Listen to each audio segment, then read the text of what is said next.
마가복음 11장 7절에서 10절 저와 여러분이 한 목소리로 같이 읽겠습니다. 시작. 제자들이 그 새끼 나귀를 예수께로 끌고 와서 자기들의 겉옷을 그 등에 걸쳐 놓으니 예수께서 그 위에 올라타셨다. 많은 사람이 자기들의 겉옷을 길에다 펼쳐 다른 사람들은 들에서 잎 많은 생나무 가지들을 꺾어다가 길에다 깔았다. 그리고 앞에 서서 가는 사람과 뒤따르는 사람들이 외쳤다. 호산나 복되시다. 주님의 이름으로 오시는 분 복되다. 다가오는 우리 조상 다윗의 나라여. 더없이 높은 곳에서 호산나. 아멘. 예, 자리에 앉으시기 바랍니다. 영상 하나 보겠습니다.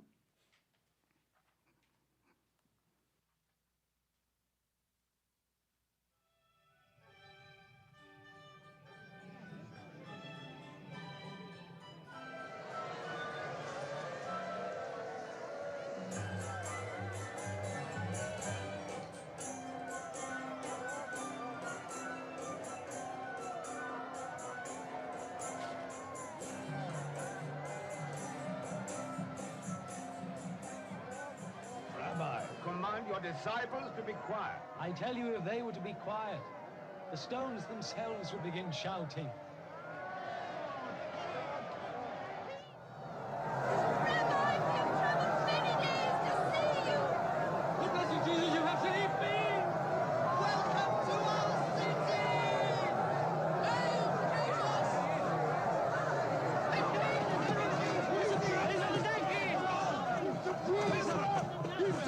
He raised Lazarus from the dead!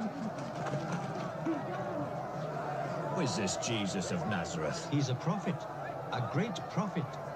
A prophet? On a donkey? Blessings to the healer of the sick! For the power to deliver us! Jesus is the man and King of the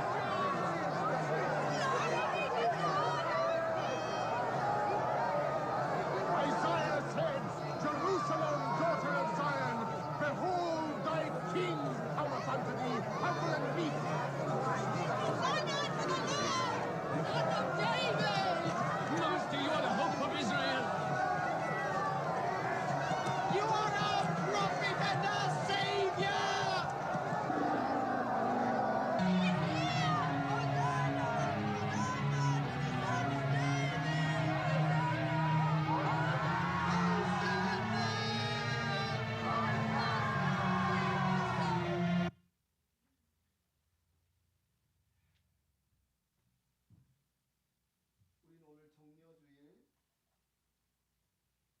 오늘 종려주일 예배로 드리고 있죠. 예, 종려주일이 무슨 날일까? 영어로 보면 Palm Sunday. 그대로 말을 풀어보면 종려나무 주일 이렇게 되는 거죠. 아니 종려나무 주일이 무슨 주일일까? 방금 영상을 보셨던 것처럼 예수님께서 새끼 나귀를 타고 예루살렘 성에 들어가실 때 많은 사람들이 종려나무 가지를 꺾어서 호산나 외치면서 환영하면서 왕의 입성을 축하했던 그날을 기념하면서 초대교회부터 계속 지켜오던 절기라고 합니다. 오늘 우리가 방금 전에 읽었던 마가복음 11장에 그 장면이 지금 나와 있는 거죠. 오늘 종려주일 예배를 드리면서 저는 여러분에게 질문을 드리고 싶습니다. 여러분에게 예수님은 나의 왕이시다. 예수님은 나의 왕이시다. 이 말이 어떤 의미를 갖고 있나요? 사실 우리가 왕정 국가를 살고 있지 않죠. 우리가 대한민국에 살 때도 민주주의 국가에서 살았고 지금 미국에서도 민주주의 국가에서 사는 사람들에게 이 왕이라는 단어 우리가 신앙생활하면서 많이 듣기는 했지만 여러분 피부로 다가오세요? 우리가 실제 이 나라에서 왕을 한 번도 섬겨본 적이 없잖아요. 지금도 왕정 국가인 태국에서 사는 사람과 이 민주주의 국가인 미국에서 사는 우리가 느끼는 이 왕이라는 단어 에서 오는 그 느낌, 무게의 차이는 전혀 다르다고 생각합니다. 종종 요즘 국제 뉴스를 보면 태국 국왕 라마 10세가 좀 그렇게 예, 좀 잘하는 왕은 아닌 것 같아요. 코로나 때 막 이상한 백성들은 막 죽어가는데 정말 외국에 놀러 가서 막 이상한 기행들을 벌리는 이런 장면들 때문에 요즘 태국 국민들도 왕정을 폐지해야 된다. 왕의 어떤 그런 특권이 너무 세다. 뭐 이런 것들 때문에 데모도 하고 그렇다고 해요. 그런데 사실 그의 아버지 라마 9세는 온 태국 국민들이 너무너무 존경하는, 그래서 이 칭호를 대왕이라고 부를 정도로 존경했던 왕이라고 하죠. 아버지는 그렇게 정말 뛰어난 왕이었는데 그 아들은 왜 그럴까? 그런데 제가 생각해보고 싶은 것은 이 태국 국민들이 생각하는 왕이라는 단어와 저와 여러분이 생각하는 이 왕이라는 단어에 다가오는 느낌, 다가오는 차이, 그건 어떨까? 지난주에 제가 광고 드린 것처럼 월요일, 화요일 위클리프 선교회 홍은선 선교사님이 인도하는 세미나에 참석을 했습니다. 근데 이 세미나에서 재밌는 이야기를 하나 들었어요. 이분이 성경 번역 선교회에 가서 그 지역에 맞는 어떤 문화를 리서치하고 또 그 지역의 복음을 전하기 위해서 그 사람들의 가치관, 생각들이 어떠한지 리서치해서 그 지역에 있는 선교팀에게 그 리서치 자료들을 전달해 주는 일을 하는데요.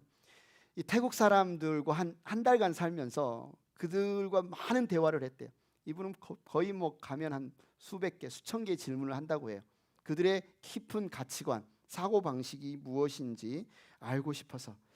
그러면서 이 선교사님이 태국 사람들의 가치관에 깊은 생각에 있는 한 가지 중요한 관점을 발견했는데, 그것이 뭐냐면 태국 국민들은 오랫동안 왕정 국가에 살았기 때문에 이러이러해야 된다라고 설득을 하면 잘 듣지 않지만 왕의 명령이다, 왕이 이렇게 명령했다라는 그 말만큼은 굉장히 무겁게 진지하게 받아들인다는 거죠. 그래서 태국 선교팀에게 그렇게 조언을 했답니다. 리서치 결과를. 여러분이 태국 사람들에게 예수님을 전할 때, 복음을 전할 때 예수님이 왕이신 것을 설명하십시오. 그리고 예수님이 왕으로서 그들에게 명령하고 있는 것을 설명하십시오. 그 왕 대신 예수님께서 그들을 부르고 계시고 그들을 초청하고 계시고 그들을 명령하고 있는 것을 전하십시오. 왜냐하면 태국 국민들은 어떤 친한 사람이나 아니면 어떤 나라가 명령했다고 해도 잘 듣지 않지만 왕이 나에게 명령했다고 하는 말만큼은 굉장히 무겁게 듣기 때문에 그렇죠. 그런데 이 이야기를 들으면서 제 자신을 한번 돌아봤어요. 나는 왕 밑에서 한 번도 살아본 적이 없습니다. 대한민국에서도 그렇고 미국에서도 그렇고. 나에게 있어서 왕은 어떤 의미로 다가올까? 여러분은 어떠세요? 우리에게 있어서 예수님은 나의 왕이시다, 이 말을 우리가 선언하고 듣기는 하지만 이게 여러분에게 얼마나 피부로 다가오시는지 궁금합니다. 그래서 상상을 해봤어요. 눈을 한 번도 구경해 본 적이 없는 아프리카 사람에게 눈 내리는 영상을 보여주면서 이게 눈입니다 설명하면 그들은 그 눈을 얼마나 이해할까요? 미국에 있는 어떤 한 아이가 질문을 했다고 생각해 보십시오. 아빠에게, 아빠 왕이 누구예요? 여러분에게 질문했다고 생각하시면 여러분 왕을 어떻게 설명하겠습니까? 왕이 뭐예요? 왕이 누구예요? 아마 어떤 분은 이렇게 설명하실 수도 있을지 모르겠어요. 대통령 있잖아. 대통령. 왕은 그 대통령 같은 존재란다. 그런데 사실 우리가 민주주의 국가에 살면서 대통령에 대해서 갖고 있는 우리의 생각이 있잖아요. 대통령은 나의 요구를 관철시키기 위해, 나를 돕기 위해, 나를 만족시키기 위해 내가 뭐예요? 선출해서 세워놓은 지도자다. 최고 지도자다. 그래서 심지어 어떤 생각을 합니까? 대통령이 내 마음에 들지 않으면, 대통령이 뭔가 정치를 잘못하면 어떻게 할 수 있어요? 갈아치울 수 있죠. 탄핵시킬 수 있죠. 그런데 우리가 예수님은 나의 왕이시다라는 이 생각 속에 은연중에 그 생각이 있지 않느냐는 거죠. 예수님이 만약 나를 만족시키지 못하는 왕이라면, 예수님이 만약 나의 필요를 채우지 못하는 왕이라면 내가 대통령을 탄핵시킬 수 있는 것처럼, 내가 대통령을 갈아치울 수 있는 것처럼 예수님도 필요 없다라는 생각이 내게 있지 않을까. 그래서 오늘 이 시간 종료주일 예배를 드리면서 저는 두 가지 질문을 던지고 그 질문에 대한 답을 한번 찾아보고 싶습니다.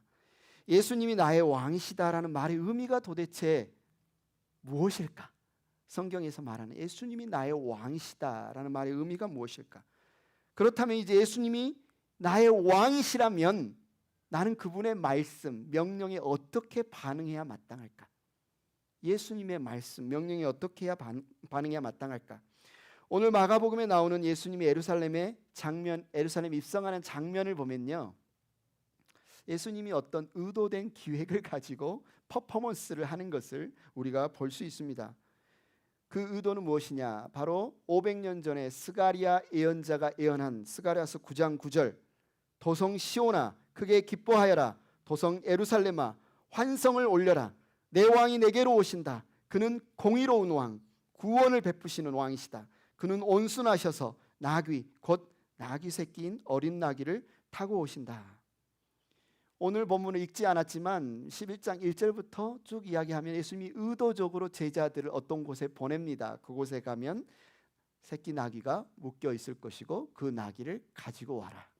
이건 예수님이 의도적으로 그냥 예루살렘에 들어가는 것이 아니라 새끼 나귀를 준비하게 하고 그 나귀를 타고 예루살렘에 입성하시는 그 퍼포먼스를 하신 거예요. 그 의도가 뭐예요? 스가랴서 9장 9절에서 말하는 이 평화의 왕, 공의의 왕, 구원을 베푸시는 그 왕이 오셨다라는 사실을 예루살렘 사람들에게 선포하기 위해서. 그렇다면 이 부분을 보면서 예수님이 이런 퍼포먼스를 하면서 스가랴서 9장 9절을 성취하는 이 행위가 왜 중요하느냐? 예수님이 예루살렘에 들어가면서 이 일이 어쩌면 하나의 해프닝일 수 있잖아요. 수많은 사람 유월절을 지키기 위해서 수많은 순례객이 전국에서 심지어 타국에서까지 예루살렘에 들어가는데 그 중에 어떤 한 일부의 사람이라고 생각할 수 있잖아요. 그런데도 마가복음 다른 여러 복음서에서 예수님이 어린 나귀를 타고 예루살렘에 입성하신 이 날을 너무너무 중요하게 기록하고 저와 여러분은 왜 이것을 종려주일이라고 칭하면서 이렇게 기념하면서 예배를 드리고 있을까? 여러분 궁금하지 않습니까? 아니면 올해도 돌아왔네. 종려주일, 고난주간, 부활주일. 그러면서 하나의 행사처럼 지나쳐버리진 않습니까? 왜 우리는 이 종려주일 예배를 오늘 드려야 할까요? 그 이유를 알기 위해서, 그 질문에 답하기 위해서 먼저 우리가 알아야 할 것은 이스라엘에게 언제부터 왕이 있었을까? 어떻게 왕이 생겼을까? 이 사실 우리가 한번 살펴보는 것이 중요합니다. 사무엘상 8장에 보면 이스라엘 백성들이 사무엘에게 자신들에게 왕을 세워달라고 요청하는 장면이 나옵니다. 사무엘상 8장에. 그때까지만 해도 이스라엘에는 인간 왕이 없었어요. 사실 하나님이 모세를 구원자로 이스라엘 백성, 이집트의 노예로 있는 이스라엘 백성에 보내서 그가 지도자 역할을 했지만 실제적으로 그는 이스라엘 왕은 아니었어요. 모세의 후임으로 이스라엘 백성이 가나안 정복 전쟁을 할 때 여호수아가 군대 장관으로 영적인 지도자로 이스라엘 백성을 이끌었지만 사실 그 역시 왕은 아니었어요. 그 이후에 각 사사시대가 시작됐고 사사들이 이스라엘을 구원하기 위한 적과 싸우고 또 이스라엘의 어떤 공명정대한 재판을 위해서 세워졌지만 그들 또한 어떤 의미에서 왕은 아니었어요. 이스라엘이 미디안이라고 하는 강력한 외적에 의해서 정말 말할 수 없는 고통을 겪을 때 하나님이 기드온을 사사로 세웁니다. 여러분 성경 사사기를 보면 기드온이 얼마나 이 300용사를 가지고 얼마나 정말 멋있게 다이나믹하게 미디안을 무찌르는지 우리가 볼 수 있죠. 이 일이 있고 난 다음에 이스라엘 사람들이 기드온을 향해서 이렇게 요청합니다. 사사기 8장 22절에 보니까 장군께서 우리를 미디안의 손에서 구하여 주셨으니 장군께서 우리를 다스리시고 대를 이어 아들과 손자가 우리를 다스리게 하여 주십시오. 여기 왕이라는 표현은 나오지 않지만 은연중에 무슨 의미예요?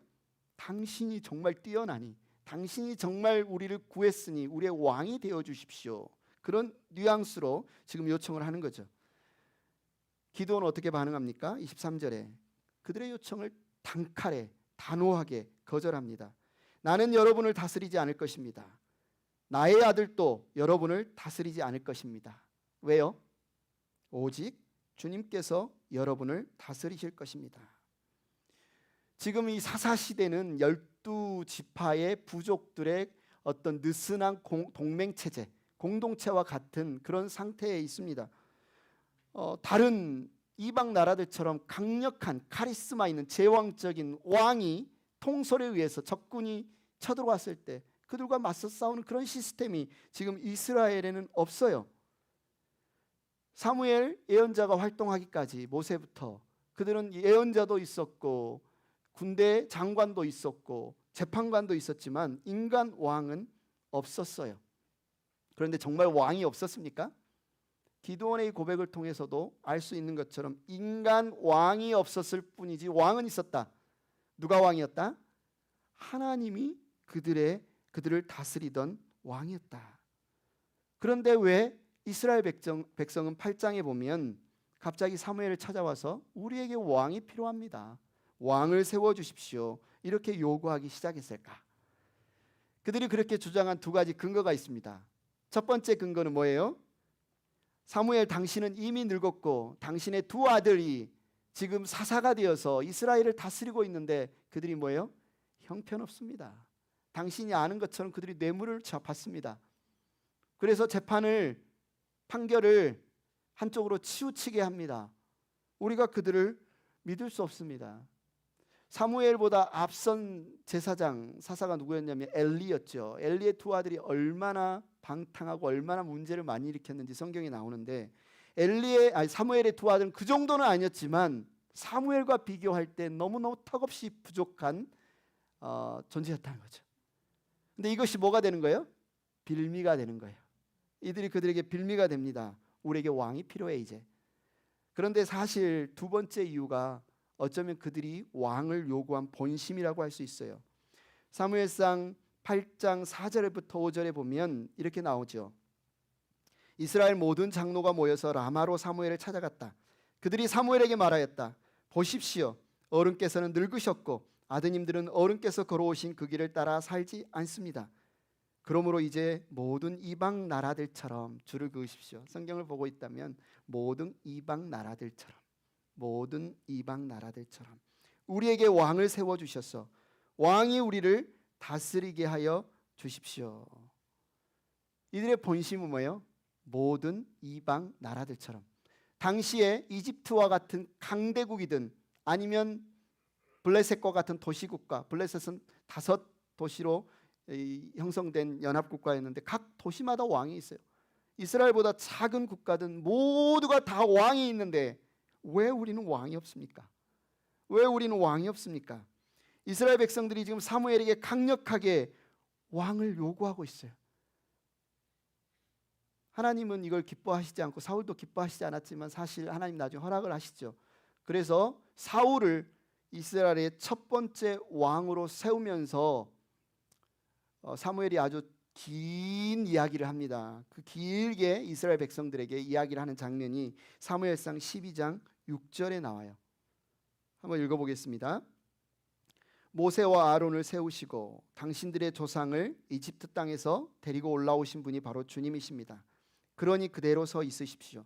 내가 주님께서 당신들과 당신들의 조상을 구원하려고 하신 그 의로운 일을 주님 앞에서 증거로 제시하고자 합니다.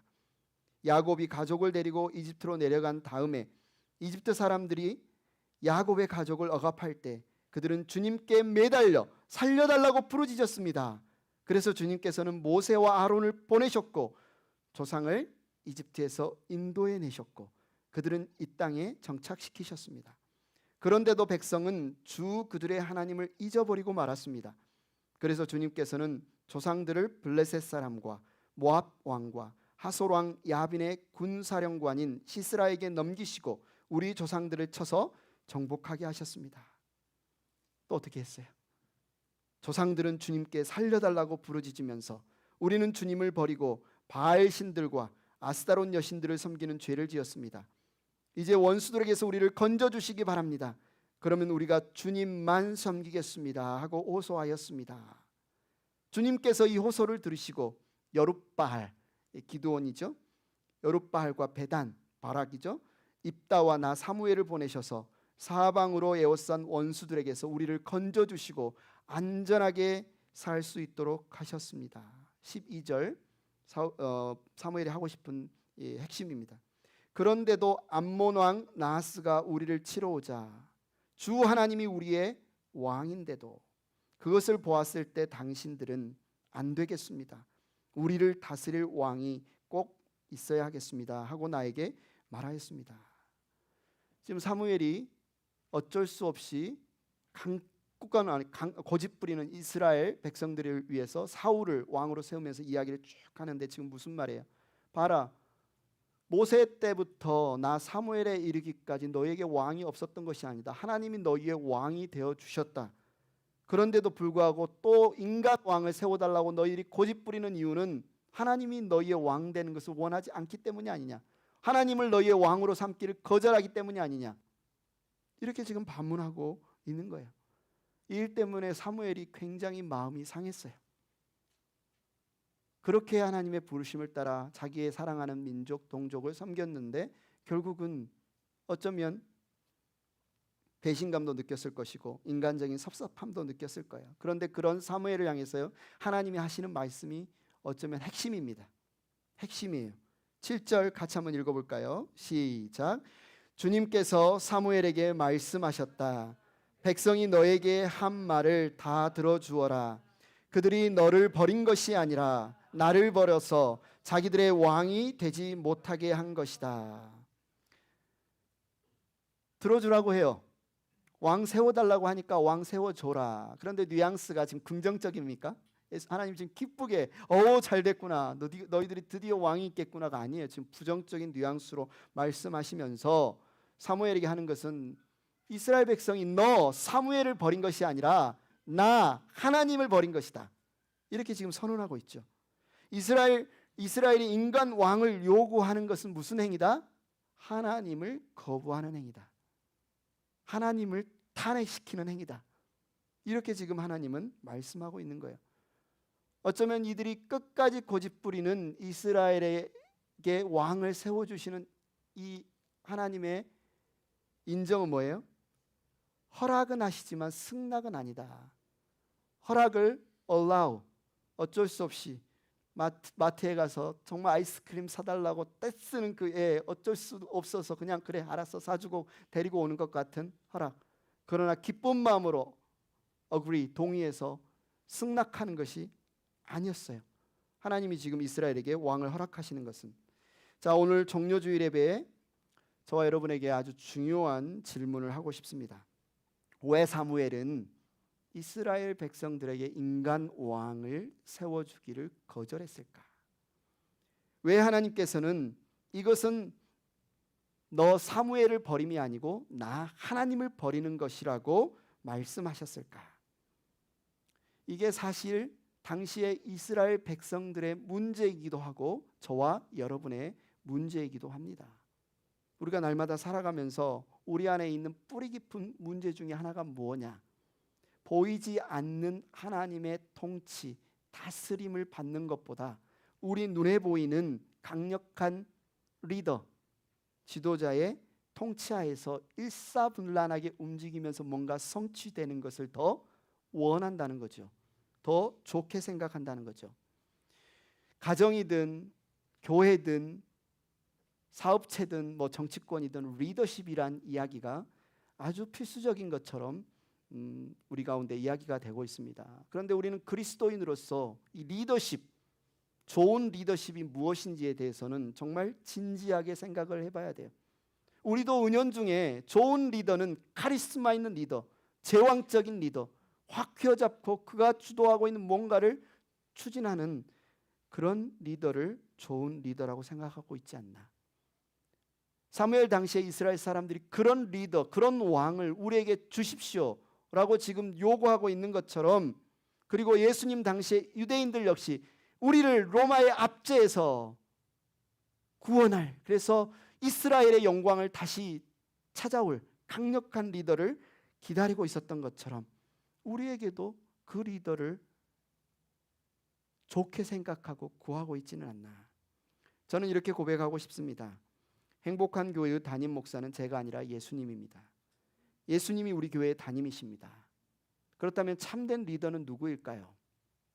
자기를 따르게 하는 리더가 아니라 예수님의 제자를 만드는 리더입니다. 어느 공동체에서든지, 가정이든 교회든 사업체이든 내 영향력을 세우려고 하면 실패하는 것이죠. 누가 주인인지, 누가 왕인지 우리는 그리스도인으로서 항상 기억해야 합니다. 누가 왕인지 누가 주인인지를 항상 기억하는 태도를 예수님은 뭐라고 이야기했냐면 자기를 부인하고 자기 십자가를 지라라고 말씀하고 있죠. 그것이 예수님이 나의 왕이심을 인정하는 태도다. 예수님이 너의 왕인 것을 믿느냐? 자기를 부인하고 자기 십자가를 지라. 교회든 가정이든 비즈니스든 내 것이라고 생각하고 내 마음대로 해도 된다고 생각하고 내 영향력을 강화하려고 한다면 하나님의 왕되심을 거부하는, 반역하는 행위다.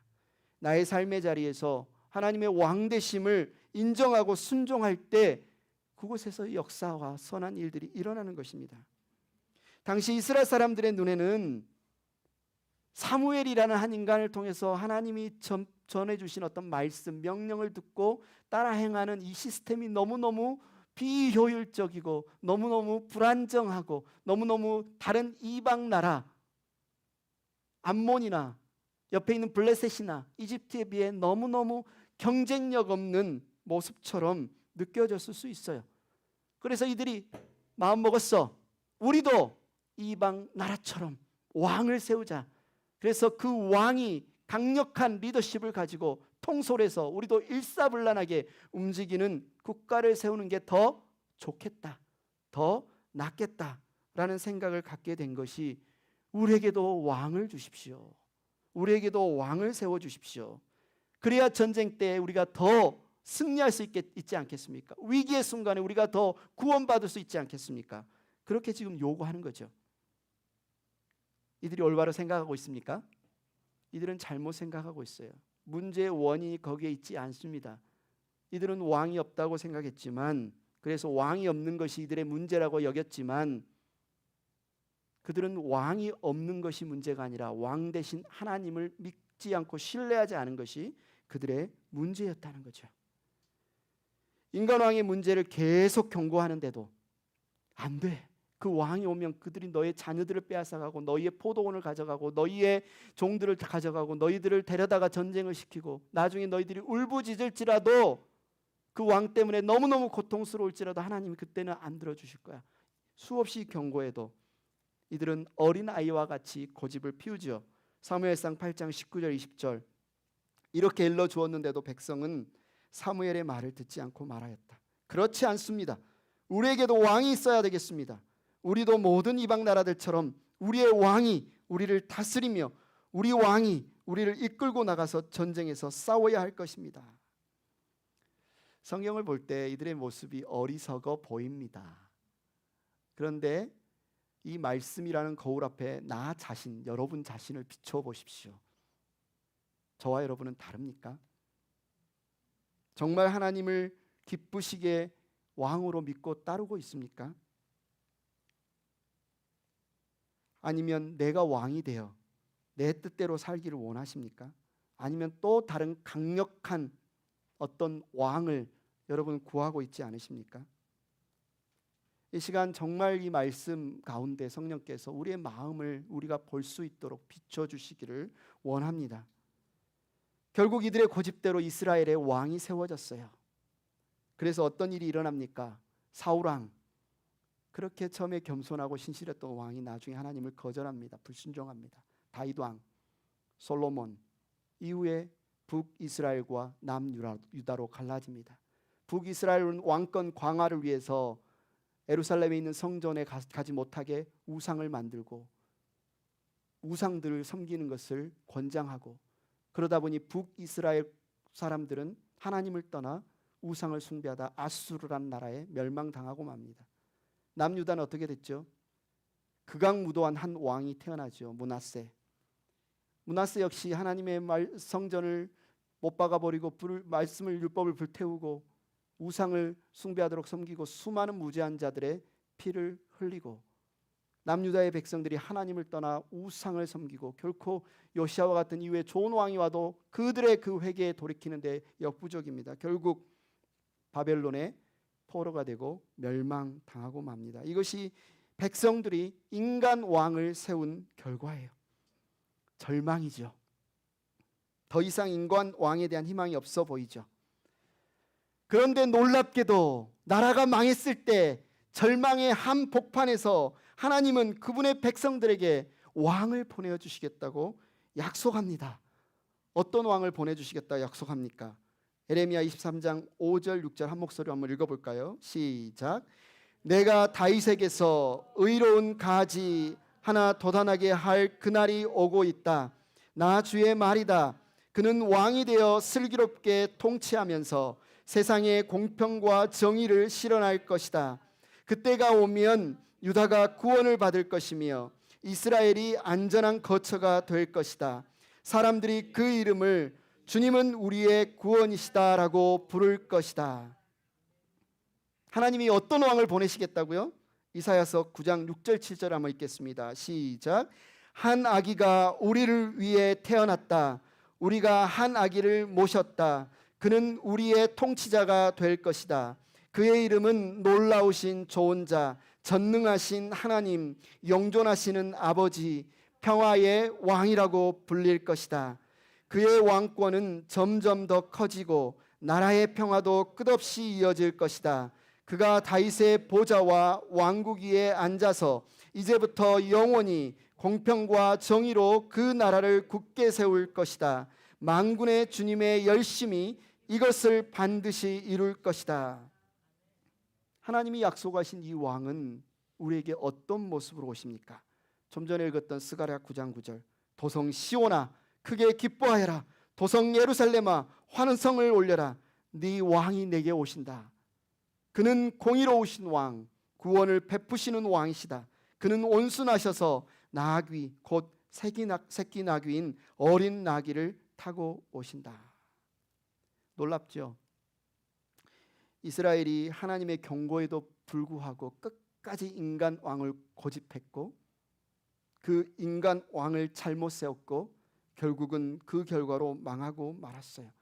그런 그들을 향해 하나님은 참된 왕을 보내주시겠다 약속하시는 거예요.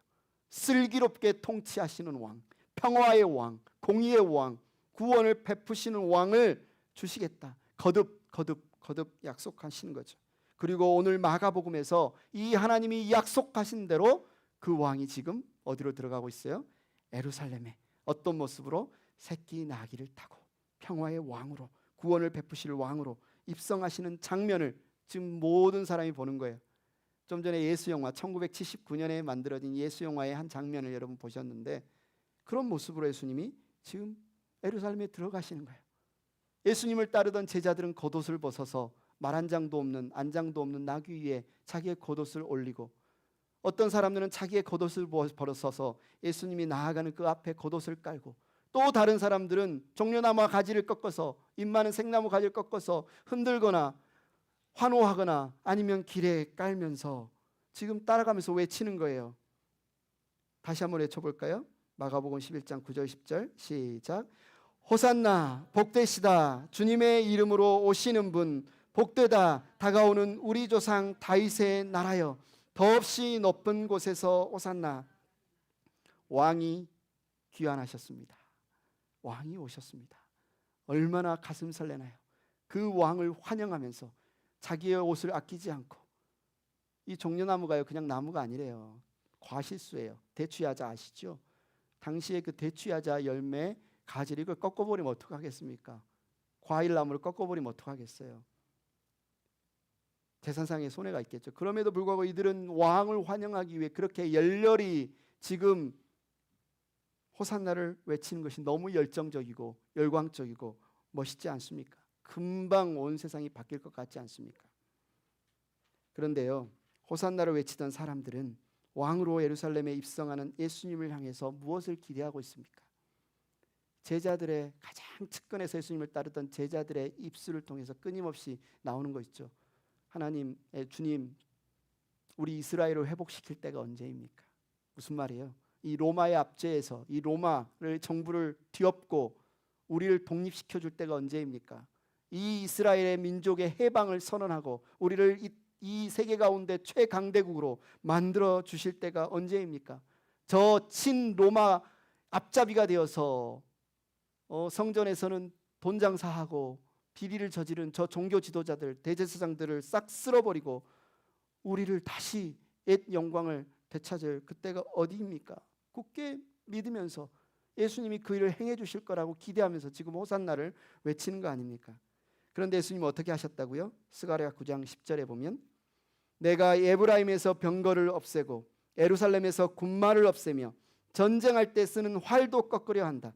그 왕은 이방 민족들에게 평화를 선포할 것이며 그의 다스림이 이 바다에서 저 바다까지 유프라테스 강에서 땅 끝까지 이를 것이다. 예수님은 지금 예루살렘에 입성하면서 전쟁을 선포하시는 것이 아니라 뭘 선포해요? 평화를 선포해요. 지금 이스라엘 사람들이 기대가 달성되기 위해서는 어떻게든 더 많은 병거를 모으고 어떻게든 더 많은 군마를 모으고 어떻게든 더 많은 병장기, 칼과 활을 모아야 되는데 예수님은 오시면서 오히려 정반대로 하셔요. 부셔버린대요. 병거를. 칼을 꺾어버린대. 활을. 군마를 없애버린대요. 이 바다에서 저 바다까지 땅끝까지 모든 전쟁 무기를 없애버린대요. 그러면 왕으로 오신 예수님은 어떻게 우리의 왕이 되시는 걸까요? 왕으로 오신 예수님은 어떻게 우리를 통치하시는 걸까요? 예수님의 통치 방식, 예수님의 통치 행위는 어떻게 하시는 걸까요? 예수님이 지금 예루살렘에 입성하는 그 날의 힌트가 있습니다. 이 날은요, 우리는 팜 선데이라고 기념하는 오늘이 6월절 5일 전입니다. 율법에 보면 6월절 5일 전에 6월절 날 잡을 양을 예루살렘으로 가지고 들어가요. 지금 예수님이 예루살렘에 입성하시는데 누구로 지금 예루살렘에 입성하는 겁니까? 죽임당할 하나님의 어린 양, 6월절 어린 양으로 지금 6월절 예루살렘에 입성하고 있어요. 예수님은 호산나를 외치며 열광하며 환호하던 이 사람들의 기대를 전혀 만족시키지 않습니다. 오히려 허무하게도 대제사장이 보낸 성전 경비대에게 무기력하게 끌려가십니다. 불법 재판, 산헤드린 공의의 불법 재판에 의해서 사형 선고를 받고 빌라도 총독에게 건네져서 힘없이 아무런 항변도 아무런 저항도 하지 않고 끌려다닙니다. 그 모습을 바라보는 사람들, 며칠 전까지 호산나를 외치며 자신들의 왕의 귀환에 열광하던 사람들이 이제는 저 유대인의 왕을 십자가에 못 박으라고 소리칩니다. 이상하죠? 정신분열 환자도 아니고 왜 그럴까? 그렇게 왕이 귀환했다고, 우리의 왕이 왔다고 즐거워하며 기뻐하며 열광하며 자기의 옷을 벗어 던지기를 아까워하지 않는 이 사람들이 왜 이랬다 저랬다 할까? 왜 그래요? 이것은 사무엘에게 왕을 구했던, 인간 왕을 구했던 그들과 똑같은 마음이에요. 예수님이 자기들이 원하는 기대한 왕이 아니니까, 이방 나라들처럼 잘 싸우는 왕이 아니니까, 저 로마 황제처럼 강력한 왕이 아니니까, 이들이 정말 바라고 기대하고 졸라대던 그 왕의 모습이 아니니까 이들은 지금 왕을 탄핵시키는 겁니다. 왕을 지금 갈아치우는 거예요. 자기들 마음대로 우리의 왕은 정치적인 메시아다, 군사적인 메시아다, 그렇게 여겨놓고 이제 또 자기들 마음대로 예수님에 실망하고 예수님을 십자가에 못 박으라고 외치고 있습니다. 지금 이들에게 있어서 예수님이 죽어야 될 이유는 단 한 가지예요. 뭐예요? 나를 만족시키지 못했다. 내 기대를 충족시키지 못했다. 내가 원하는 것을 해주지 않았다. 그러니까 당신 십자가에 죽어라. 행복한 교회 가족 여러분, 오늘은 이 말씀을 남의 이야기가 아니라 내 이야기로 한번 살펴보시기를 바라요. 여러분은 어떠십니까? 오늘 예루살렘의 왕으로 입성하시는 예수님을 기념하는 종려주일에 예수님은 여러분의 왕이십니까? 내 기대를 충족시켜 주시는 왕, 나를 만족시켜 주시는 왕, 내가 원하는 것을 들어주시는 왕이십니까? 예수님은 지금 이들의 요청, 부르짖음에 침묵하십니다. 묵묵히 6월절 어린 양이 되어 눈먼 자들의 눈을 뜨게 하고 귀먹은 자들의 귀를 열게 하고 죽은 자들에게 생명을 불어넣기 위해 십자가를 향하여 뚜벅뚜벅 걸어가고 계십니다. 예수님은 모욕을 당하심으로 우리를 모욕에서 건지십니다. 예수님은 채찍에 맞으심으로 병든 우리를 낫게 하십니다. 예수님은 피 흘리심으로 우리를 죄에서 속량하십니다. 예수님은 죽으심으로 하나님의 원수였던 우리를 하나님과 화목하게 하십니다. 저와 여러분이 화목하게 하십니다. 평화를 누리게 하십니다. 이것이 바로 평화의 왕으로 오신 우리의 왕 예수님의 통치 방식, 우리의 왕이 우리를 다스리시고 구원하시는 방식이라는 거죠. 저는 이것이 얼마나 다행이고 감사한지 모르겠습니다. 만약에 우리 왕 예수님이 원수를 다 찔러 죽이고 단칼에 베어버리는 왕이셨다면 하나님의 원수였던 저는, 하나님을 반역하는 반역자였던 저는 어떻게 되었을까요? 지금 이 자리에 서 있을 수 있을까요? 저와 여러분이 함께 이 자리에서 정말 하나님을 예배할 수 있었을까요? 우리 주님이 전쟁의 왕이 아니고 원수를 죽여버리시는 왕이 아니고 원수를 위해 피 흘리시고 하나님과 화평케 하시는 왕이시기에 저는 너무나 감사하고 너무나 다행이라고 생각합니다. 여러분은 어떤 왕을 찾고 계십니까? 여러분이 예수님이 여러분에게 어떤 왕이 되기를 바라십니까? 여러분의 왕 되신 예수님의 명령에 여러분은 어떻게 반응하시겠습니까? 예수님께서 오늘 여러분에게 말씀하십니다. 내가 네 뜻에 맞추어 너희를 섬기기를 원하느냐? 아니면 너희가 내 뜻에 맞추어 나를 섬기기를 원하느냐? 선택하여라. 정말 네가 나를 섬기기를 원하느냐? 정말 네가 나의 길을 따르기를 원하느냐? 평화의 왕의 길, 공의의 왕의 길, 구원의 왕의 길. 그렇다면 너는 너의 왕됨을 부인하여라. 네가 기대하는 왕을 내려놓아라. 너의 십자가를 지고 너의 왕된 나를 따라라. 예수님이 여러분의 왕이십니까? 왕의 명령 여러분 순종하시겠습니까? 이 시간 찬양팀 앞으로 나오시고 여러분도 자리에서 한번 일어나셔서 이 찬양을 통해서 그 아멘을 우리가 고백했으면 좋겠습니다.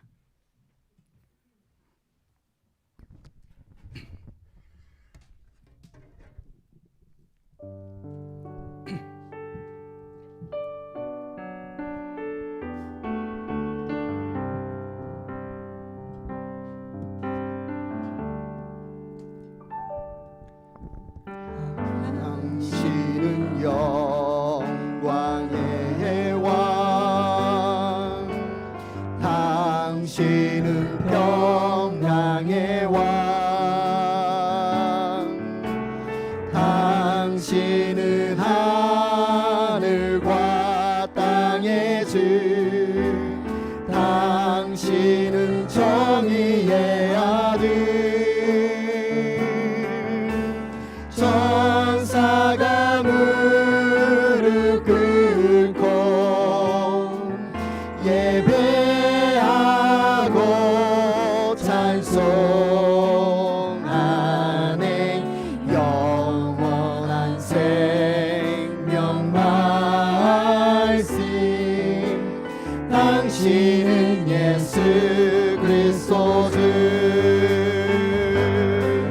호산나 다윗의 자손께, 호산나 불러 왕중의 왕. 높은 하늘은 영광을 예수 주 메시아네. 당신은 영광의 왕, 당신은 영광의 왕, 당신은 평강의 왕, 당신은 하늘과 땅의 주, 당신은 정의의 아들, 천사가 무릎 꿇고 예배하고 경배하네. 영원한 생명 말씀, 당신은 예수 그리스도 주. 호산나 다윗의 자손께,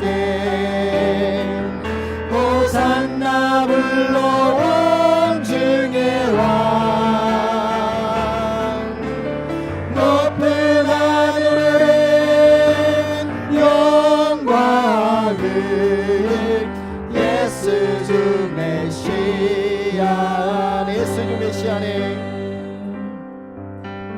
예수 주 메시아네. 다 같이 기도하겠습니다. 하나님이 나의 왕이 되어 주심을 감사합니다. 하나님의 나의 왕이심을 보게 하여 주시니 감사합니다. 왕이 우리를 위한 얼마나 아름다우며 평화의 왕 되신 주님이 우리를 위한 얼마나 고마우며 찬양받기에 합당한 분이신지 보게 해주시니 감사합니다. 하나님, 이 시간 이 봉헌과 함께 우리의 이 찬양과 고백을 주님께 올려드립니다. 주님 받아주시옵소서. 우리의 삶의 모든 자리에서 주님이 우리의 왕이 되어주시고 왕의 명령에 우리가 전심으로 순종하기를 원합니다. 왕의 뜻이 우리의 삶을 통하여, 우리의 언어를 통하여, 우리 하는 모든 일들을 통하여 열매 맺기를 원합니다. 왕이 다스리시는 통치가 풍성하게 우리를 통하여 일어나게 하여 주시고 우리를 보는 자들마다 우리의 왕 되신 주님을 볼 수 있도록 은혜 베풀어 주시옵소서. 감사합니다. 예수님의 이름으로 기도